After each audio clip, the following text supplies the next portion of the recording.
Imagine a world where your neighbor is a spy, your phone is a bug, and your hunger is a state secret. For 24 years, Nicolae Ceaușescu was the sun around which Romania revolved. Then came the glitch.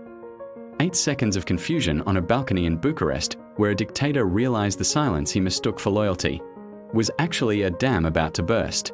To understand the fall, we must understand the ego. Ceaușescu built the House of the Republic, a building so massive it has its own zip code and is visible from the moon. While he spent billions on crystal chandeliers, the people were living under the decree. Electricity was rationed to 1 light bulb per room. Meat was a memory. This wasn't just poverty, it was a psychological siege. Nicolae and his wife Elena didn't just rule Romania, they owned it. The fire didn't start in the capital. It started with a single man, Laszlo Tokes, a priest the regime tried to evict. His parishioners formed a human shield. The Securitate, Romania's feared secret police, opened fire.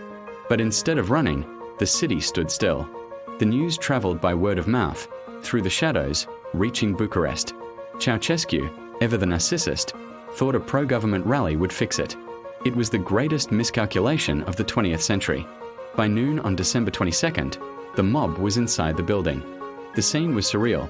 The most powerful man in Eastern Europe was running through his own hallways, clutching his wife's hand.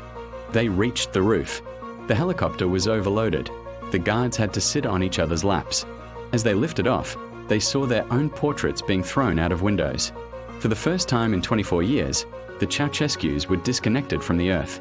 They were floating, and they were alone. The ending was as brutal as the regime. Captured in a rural field, they were held in a tank unit for 3 days. On Christmas Day, a trial was held. It wasn't about justice, it was about speed. The new government was terrified the Securitate would rescue them. Nicolae claimed he only recognized the Great National Assembly. Elena screamed that she was the mother of the nation. The response? A firing squad of paratroopers. So many soldiers volunteered that they had to hold a lottery. They didn't even wait for the ready aim. As soon as the couple hit the wall, the air was filled with lead. The revolution was televised. It was the first time an entire planet watched a dictator fall in high definition. But as the smoke cleared, the story node remains tangled. Many of the men who ordered the execution were the same men who had served him a week prior. Was it a revolution, or a coup dressed in the colors of the people? The palace still stands in Bucharest, a marble ghost of a man who thought he could live forever.